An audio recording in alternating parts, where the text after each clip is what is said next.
আমি আরেকটা জিনিস আপনাদেরকে বলতে চাই মাননীয় স্পিকার, আমি আন্তর্জাতিক অপরাধ ট্রাইব্যুনালের সর্বকনিষ্ঠ প্রসিকিউটর হিসাবে আমি আগেই যখন আমাকে সিট বরাদ্দ দেওয়া হয় আমি আগেই জিজ্ঞেস করে নিছি যে আমার সিটে কি যাদের বিচারের সাথে আমি ছিলাম, এই যে আন্তর্জাতিক অপরাধ ট্রাইব্যুনালে যাদের বিচারের সাথে ছিলাম, এই সিটগুলা কি তাদের ছিল কিনা।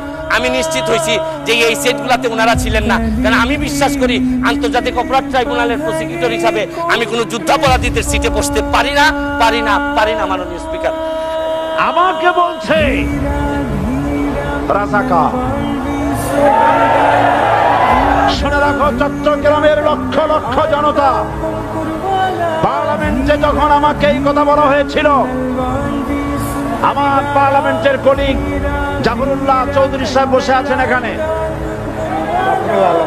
হ্যাঁ জাফরুল ইসলাম চৌধুরী বসে আছেন পাশে, প্রধানমন্ত্রী সুদ্ধা, অন্তত 3 শতাধিক পার্লামেন্টের সম্মানিত সদস্যরা সেদিন বসা। 1997 সনের বাজেট বক্তৃতা যখন আমি করতেছিলাম, ডক্টর কুদরতে খোদা, নাম রাখছে কুদরতে খোদা, আসলে গজবে খোদা। এই লোকটি নাস্তিক, ইসলামের চূড়ান্ত দুশমন। তার প্রণীত শিক্ষা ব্যবস্থা যখন সমালোচনা করছিলাম, ট্রেজারি বেঞ্চ থেকে আমাকে বলা হলো রাজাকার। আমি আমার সমস্ত শক্তি একত্রিত করে বলেছিলাম শুধুমাত্র হিন্দুস্তানের রাজাকারেরাই আমাকে রাজাকার বলতে পারে। আমি বলেছিলাম 1973 সন পর্যন্ত আমি বাংলাদেশের কোন রাজনৈতিক দলের নেতা এবং কর্মী ছিলাম না। আমি রাজাকার নই। আমাকে রাজাকার বলে যদি তাকে প্রমাণ করতে না পারে 10 কোটি টাকার মানহানি মামলা দায়ের করব। আমার এই বক্তব্য সারা দুনিয়া শুনেছে।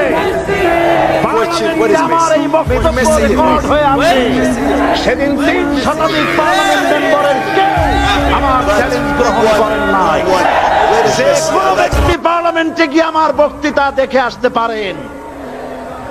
এরপরে 1997 সনের 7 অক্টোবর দৈনিক জনকণ্ঠ পত্রিকা যখন আমার বিরুদ্ধে লিখলো, সেই পত্রিকায় সাইদির ওপেন চ্যালেঞ্জ 8ম পাতা, 1997 7 অক্টোবর, এত বড় 2 কলমে হেডিং। সেখানে আমি বলেছি বাংলাদেশের সকল সাংবাদিক, গোয়েন্দা বিভাগ, বাংলাদেশের সকল বুদ্ধিজীবীকে আমি আমার পিরোজপুরে আমন্ত্রণ করছি।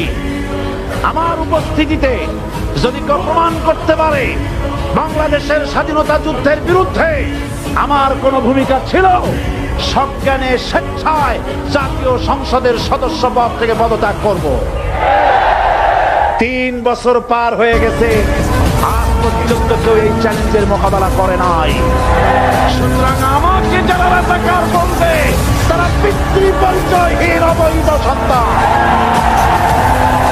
1971 সনে, শোনো মুসলমানেরা, 1971 সনের কোন কাদা সাইদির গায়ে লাগে নাই। আমাকে রাজাকার বলে জনগণ থেকে বিচ্ছিন্ন করবা, জনগণ থেকে আমারে বিচ্ছিন্ন করা যাবে না। কারণ এই জনগণ আমার জন্য আসে না, এই জনগণ আসে আল্লাহর কোরআনের জন্য।